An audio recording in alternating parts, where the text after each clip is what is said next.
Prep Junior High School is located right here in Bed-Stuy on Lafayette and Malcolm X Boulevard. Now, I've visited the school numerous times for different things, and what I see at the school is order.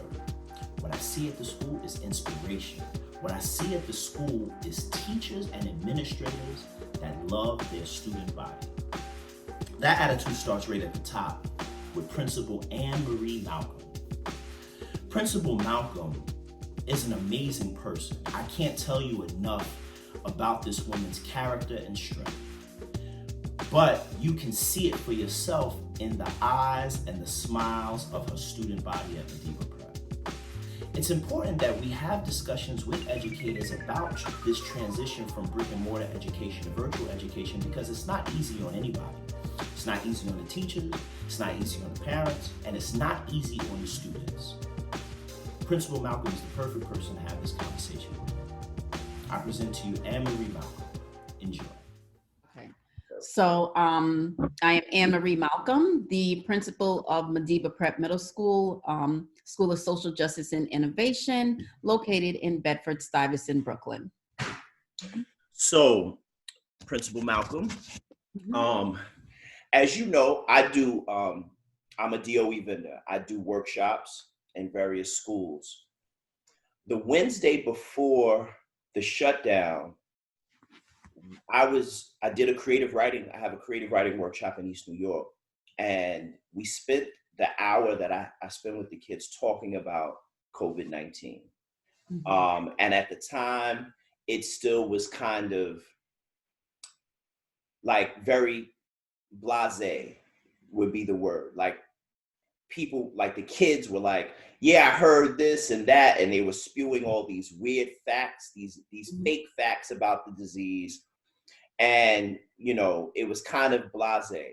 From that Wednesday to that next week, a whole lot changed in terms of how we as citizens in Brooklyn perceived the virus, and also how the Department of Education perceived the virus. So I want to give you an opportunity to talk about that week prior to when schools were actually closed, the conversations that you were having with your staff, with your children. Were there anybody that you could identify as being sick prior to that week?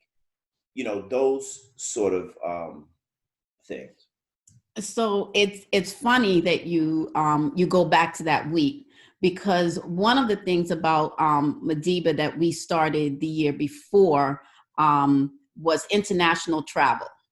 Right. And this was going to be our second year traveling out of the country. So we had been raising money from last year, and they were supposed to be going to China during that February break. And because of the talk that was happening regarding the virus, we contacted the company, and we were just, you know, we don't think DOE is going to approve us going, to China. And it took about a week just going back and forth with the company, knowing we couldn't get the money back, that they decided, okay, instead you're going to go to Italy. Wow. So, wow. Okay, so I had two teachers that dropped out because they were a little bit worried about the virus. One student did drop out, but the rest actually did travel to Italy. So as they're in Italy, no one's focused on Italy at that time. They're more focused on China. But of course, you're hearing about little cases that's happening in Italy. So for me, those 9 days, I'm holding my breath, because I'm just like, what is going on? I want to make sure my students and staff make it back, safe. Right. And they actually came back the day after the break ended, right? So what happened now, by the time they got back, that's when the issue with now Italy and all of these individuals testing positive and them shutting down Italy.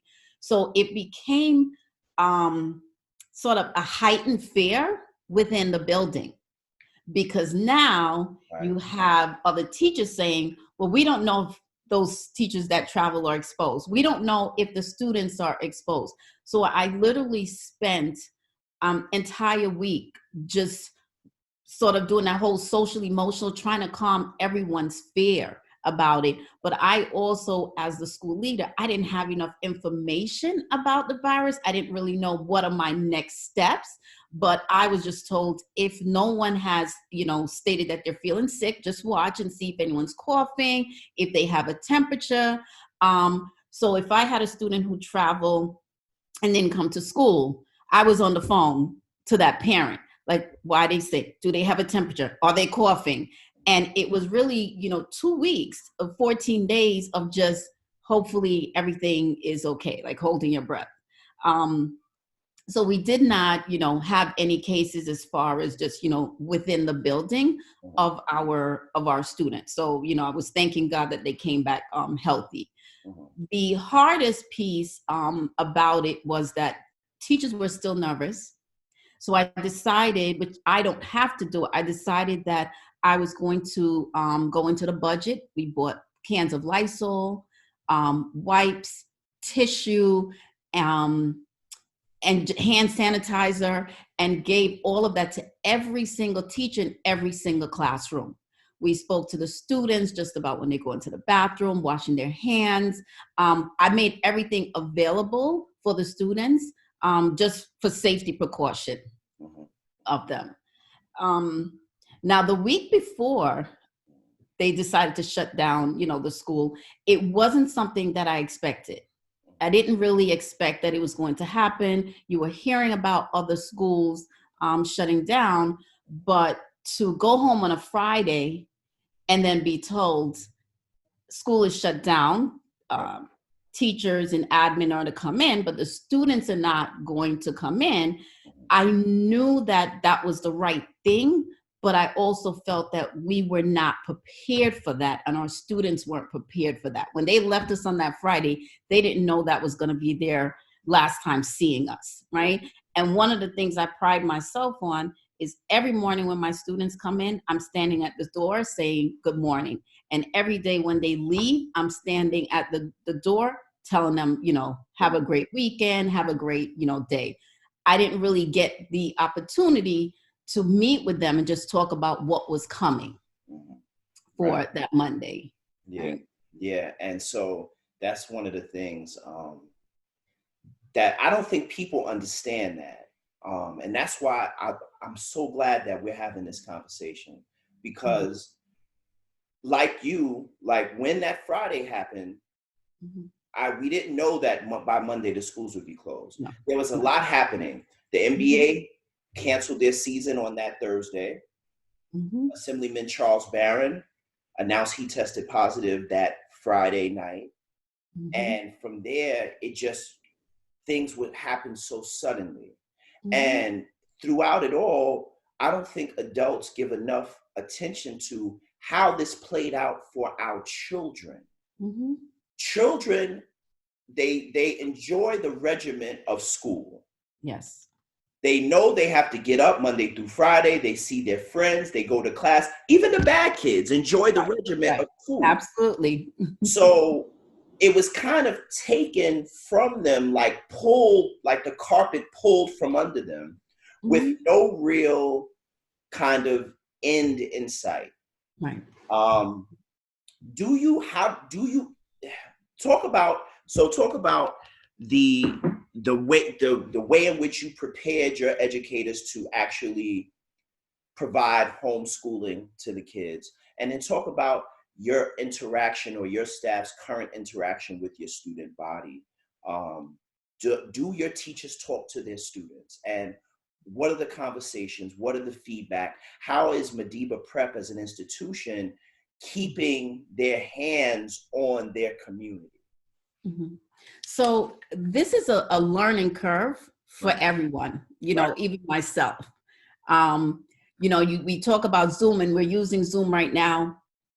I've never had to use Zoom before, right? I've never had to, I'm so used to seeing everyone, seeing the students, seeing the teachers every single day. We have meetings, the meetings are held face to face, right? We thrive off of being around, each other and getting that, support. So I had to figure out, the first thing was we're moving to online. right? Right. And working in Bedford-Stuyvesant, we know that we have students who are doubled up, that live in shelter, that are in foster care, and they don't have an iPad or technology at home. So what are we going to do, being that all of the students don't have technology at home?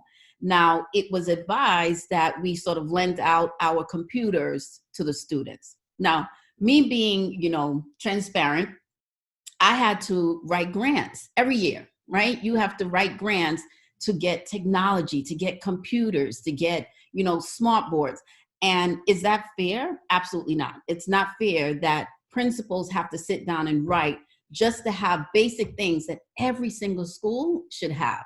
So now I'm caught in this, do I lend out the technology that I have within my building to my students that I worked so hard to, get, and it was through Eric Adam, and risk not having it when we come back to school, whether they be broken, stolen, damaged, whatever it may be, right? So now I'm in this, what do I do? And then, of course, what ends up happening, then DOE comes out and they state that they're going to provide technology for those who do not have technology. So they had to complete a survey. So every family had to complete a survey. I'm going to say 75% of my students have received technology. There's still some still waiting on it, right? So for the ones who don't have technology, we created packages. So during that 3 days that we were in the building, we were creating, the teachers were coming together and we were creating packages for the students. We did give out 35 laptops from our building. So parents were coming in, they were signing off. I had to create my own contract to give to parents, just in case anything happens. We were doing little lessons with parents because our parents also were struggling as far as just technology and how to get into classrooms, right? We did also have Google Classroom, but I'm gonna say maybe 25%, 30% of my teachers were using Google Classroom, not everyone. So now we spent an entire day getting everyone into Google Classroom and understanding how to use Google Classroom. So I per se didn't have to do that. Once I realized, hey, I have these 3 teachers that are really great at it, I just said, can you assist your colleague? And they basically ran around with computers. I mean, they worked really well, just helping each other for those 3 days.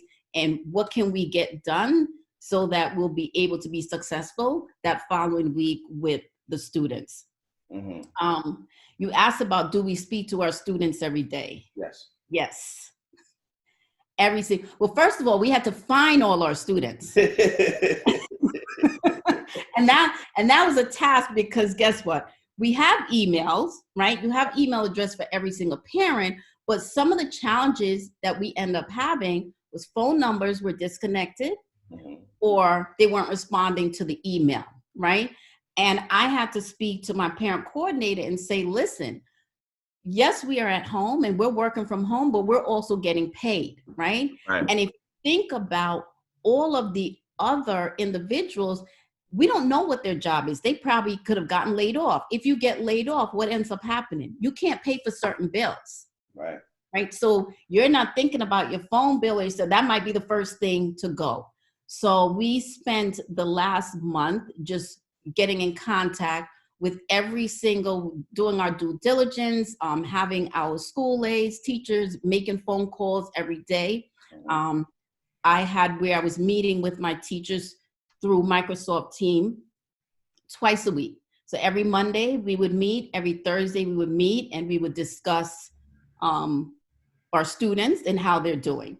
I'm attached to all Google Classrooms, so I'm able to see who's interacting with what student is doing the work. So this is something now new for me where I'm monitoring through online, where before it was more or less, I'm going into the classroom, I'm looking at the student work, I'm having conversation. It's a little bit different now. I know Madiba Prep. I've been in there a few times. I know some of your teachers. You and I have spoken numerous times over the last few years. So I know that you guys are kind of like a family. You guys are kind of like close knit. Let's speak for a minute about how everyone is doing. Like I know that at this point, each of us have sustained losses. You know, many of us have had to deal with family members who passed away or who contracted the virus and are now, by the grace of God, recovering. How has your staff been? Roz and Yolanda and all those guys that do your work, how are they doing? How are you doing? On a personal level, how's everybody doing? So I'm gonna say, early in the year, I had everyone select their word of the year, and they had to tell me why they selected that word. And I ended up, purchasing what's called intent bracelets for each of them with their word. And my word was lighthouse. And everyone, they didn't understand, like, why would you select, lighthouse? And I said, I just dreamt it and it just came to me. Because when you're out at sea and you're lost, right, and in that darkness, you always look for that lighthouse for safety, right? That's where I'm going to find to calm me. Right. And that is where my job is right now, where I am the lighthouse for everyone. So even if I'm going crazy within, you won't know, because I have to be there for them, for the parents, and for the students. I had where, one of our teachers, her mother just passed away on Sunday, right? And, I'm on the phone with her, and she was inconsolable, but I have to understand, right, what she's going through. I have to pick up that slack and say, okay, she's not going to be able to teach on that Monday, Tuesday, Wednesday. So what can I do? Who can I put in, to make sure that our students still get what they need? Right. We have, teachers who are struggling with technology also. We have students, right? Yesterday I had to make a phone call to an old student because her stepdad, her sister goes to our school, and her stepdad is now admitted into the hospital with the virus, right? So I'm making a phone call and just seeing how the family's doing, how we can assist the families. Is there anything that's needed? So we are really like, every morning we talk to each other. I created a team where every single morning, as soon as I wake up, I say good morning to all my staff members. And you'll have them, rolling in. Sort of, it's not a roll call, but it's sort of saying, I'm here, I'm okay, right? So if we don't see someone respond in 2 or 3 days, hey, let's check on them. Because not everybody lives with somebody. Right. Right. And I think people always just, we assume that. And we have people who are at home right now for, I think this week was 30 days, 30 days by themselves. Yeah. Yeah. I don't know what's the worst situation. 30 days by yourself or 30 days with somebody? I know. I'm thinking I think by yourself is bad, because guess what? If you're sick, who's gonna help you? Yeah, you're right. So I think we all need somebody. It doesn't even matter who it is, but we all need somebody. So what have you been doing? So one of the things that I've been preaching to people is that in this, we have to stay active, because so we don't understand, we take for granted what traveling to work, the subway, walking down the steps, jostling with people, walking up the steps, walking 8 blocks to your job, working it out. We take for granted how physical our bodies are in the course of a normal day, right? And so now that we're all in place, we're on our couches more, we're doing work on our computers more, which means we're more sedentary, we're not taking a train, we're not walking, we're eating out of our refrigerator, which, can be a good thing, but also can be a bad thing when it's in excess. What are some of the things you're doing physically and mentally to stay sharp and to stay active during this time of lockdown? Okay, one of the things that we implemented, and I did this right away. When we went into virtual learning, I called my guidance counselor and my dance teacher, and I said, listen, can we do Wellness Wednesday? And you guys take turn. And we do Wellness Wednesday, every Wednesday morning. It's open to students, staff, and the parents. So that's at least, one time we know that day, that hump day in the middle of the week, that we're going to see each other. We're going to self-reflect and, just work on our body or mind or, our soul. I've had where we're in meetings. So I have my SLT meeting with my parents, and we're going over eating healthy and what we should do. And I remember running from the computer to bring back my vitamins that I'm taking that has the elderberry in there. I'm like, I'm hearing about this elderberry. I have this vitamin, it has vitamin C, and I'm showing them, and they're telling me, the different teas. So, the conversation, and this is during our school leadership team meeting, right? So we're even talking about just how do we make sure that we are okay? And we're sort of trading different little secrets to make sure that we are healthy. The other thing are CBOs. So we have 2 CBOs. And this week they did a yoga class for the parents. Mm-hmm. And I joined in. What's the name of the CBO? I have St. Nick's Alliance. Yes. Right. And the leadership program. Nice. Okay. Yeah. So they provided a yoga class this week, right? So we said, this would be good to do for the parents. Now, yoga is something that I've always wanted to do, but I've just never found the time, to do it. And I did it, with them. And I was like, I'm going to have to do this more often. This was really good. And we all, after we finished, we're all having a conversation. We're just talking about just, balance it. So I'll give you an example. We had to do where I don't know what this pose is called because I'm brand new to it. Where you put your hand together and then one of your feet, right, is up. That's called tree pose. The tree pose. Okay. So he says, just sort of focus on one thing and just stare at that one thing. And that's going to help you with the balance. And funny enough, my mind is always going. So I will have 20 different ideas and things that's just, going on. And just from him saying that and me focusing and really focus on one thing, everything else was gone. And I was like, wow, that's good. I could actually clear my mind. Yeah. So guess who will be doing yoga next week? Yeah. So, and it's helping building your relationships that I didn't have with parents. You more see them, hey, how you doing? It's a different level of a relationship right now. Right. It's not just an academic piece, right? See, this adversity should work to bring us closer as a community, because ain't no fronting right now. Like, I'm doing interviews. Look at me. Like, ain't no fronting right now. Right?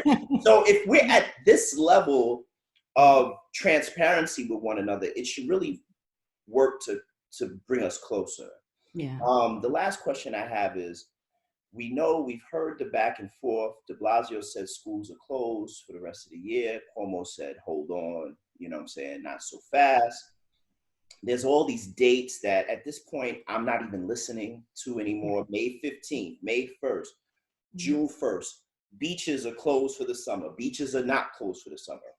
Mm-hmm. We don't know where the end is in terms of this. This is a vicious virus, and it's so vicious and so random that one cannot take enough precautions. Right. I know people who had this virus and didn't even realize they had it. I know people who spoke to people I know on Monday and was dead on Wednesday. It's very random and it's a vicious virus. So there's not the timetable is fluid. One could say, okay, quarantine is going to be over May 15th, and May 15th comes and people are still dying and we won't be done with it. What are you doing as a principal, as a head of a school, to prepare yourself for whenever we should get back to whatever normal is going to look like after this? Be it September, be it January. What types of things are you doing? What kind of research are you immersing yourself in? What's the plan for you, particularly as the head of Madiba Prep, with regards to this timetable of when we get back to whatever normal is? Mm-hmm. So first off, one of the things that I did was I created a new schedule that's going to be implemented starting next week, Monday, right? So I'm going to share it with the staff, and then the following week it will start with the students. Prior, we were meeting with the students every single, almost every single day. I sort of let the teachers sort of take the lead role in how things should look. But once I heard, hey, we're going to be closed for the rest of the school year, it's like I have to get structure, and I need my students to have structure also, right? Because online learning, there's their benefits, and then they're not so helpful for students who struggle, right? So if you have the students who are self-motivators and they're very structured, this works for them, right? But the students who you have that are already struggling, and just, in a household where it may be a lot of kids that are in the household, and you may have just one technology or two technology, it makes it hard. So I've created where Monday, Wednesday, Friday, they're going to have their core subjects during those 3 days, right? And Tuesday, Thursdays, when they would do their arts. I also put in the schedule where we're going to be doing virtual assembly, because assembly was my thing. Every Monday we had school-wide assembly. So I'm going to implement that back again, because I still have to continue working on our community, right? Because we're going to come back to Madiba at some point. So I want the kids to still be in that same structure.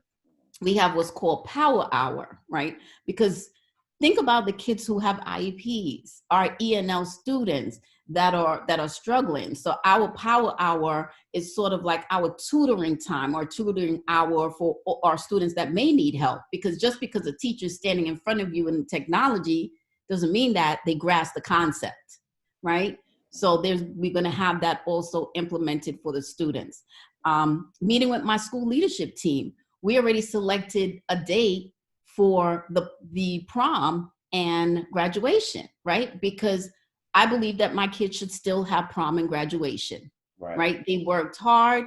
I've had, one of my parents during the SLT meeting say, I worked hard. I'm a single mother and I work hard, and I want to get the opportunity to cry and see him walk down the stage. Yeah. And they deserve that. So we said, okay, we're going to shift it to September, right before they start high school, right? So my thinking is we should be okay by September, but I'm being proactive in calling the hall and setting everything up, right? I'm not going to wait until de Blasio Cuomo say, hey, we're coming back in August. Right. I'm already planning.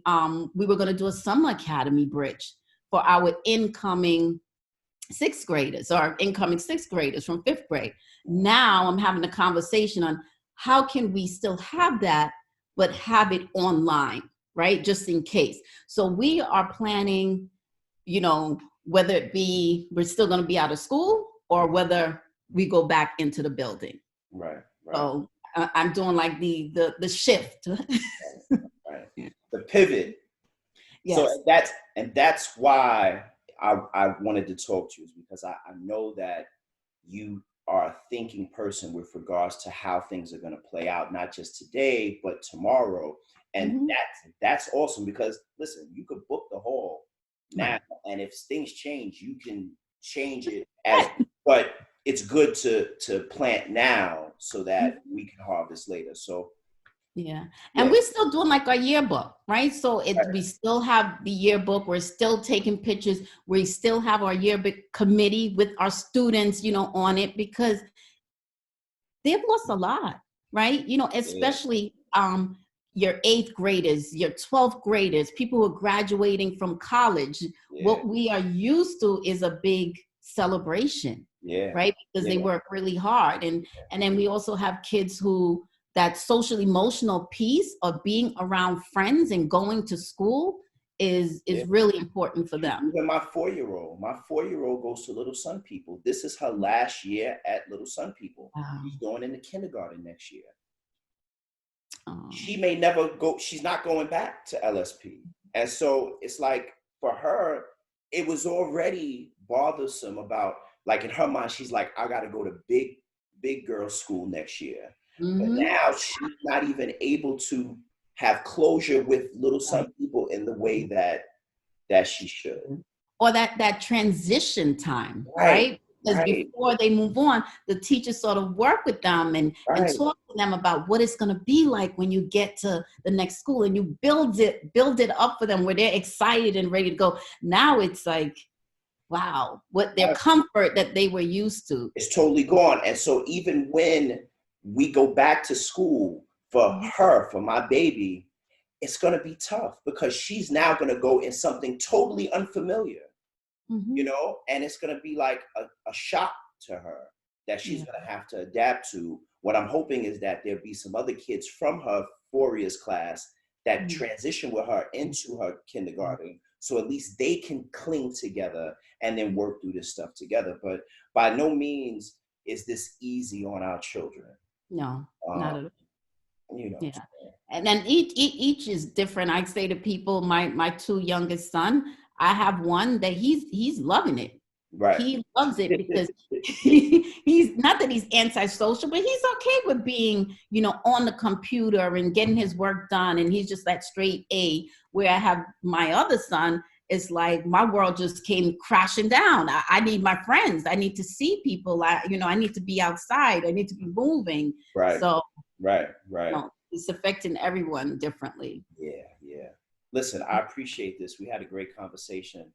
It's good to see you. You're healthy. Yeah. You're working. You're still doing things for our community, and I thank you for that. I appreciate it. I'm working every day. Listen, CLE has me from 8 to probably 5 p.m. and later sometimes. Right. I'm actually working harder. And so even in this new paradigm of work, I'll be honest, I'm having a hard time adjusting to it because I'm not a phone talker. Like I don't want to use the word hate, but I don't like talking on the phone for long periods of time. I've always been like that. Like I just kind of want to, I'm a visual person. So video conferencing actually works better for me, but face communication is what I prefer over the phone. Like I don't want someone taking up 20 minutes of my time. Yeah. So, with all the phone calls, with all the Zoom conferences and trying to create boundaries. Like I was on a call last night until 10:30. The call started at 9:30, but because someone thought it was an emergency for us to talk, they set a Zoom conference for 9:30. And I gave a hard boundary of 1 hour because there needs to be boundaries. Just because we're all working from home doesn't mean that we need to all be working all the time. Like you still don't have that access to my life like that. Just because you know that I'm home doesn't mean that we can always conduct business because I also have other responsibilities. How are you kind of going through that? Because you as well, you got sons, you got responsibilities. I haven't done that for myself.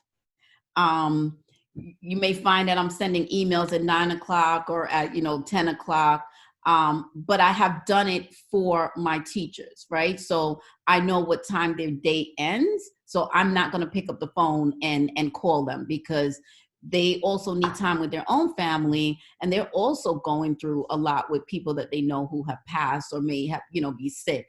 But for myself, I'm always, on just doing something, right? But doing the yoga and doing the wellness, that gives me, the break. But I am up at my by 7 now. So by 7 o'clock, and I'll send out my message to the staff. Good morning. How you doing? Every day I send out a message, and then my day starts. And my day, I will stay on the computer to at least 6 p.m. Yeah. I know it's not good for the eyes either. Right. It's definitely not. So listen, this is great. Thank you very much. I look forward to talking with you again in the future at Madiba Prep. At Madiba. And I'll know. All right? All righty. Stay well. Thanks, Marlon. You're welcome. Later.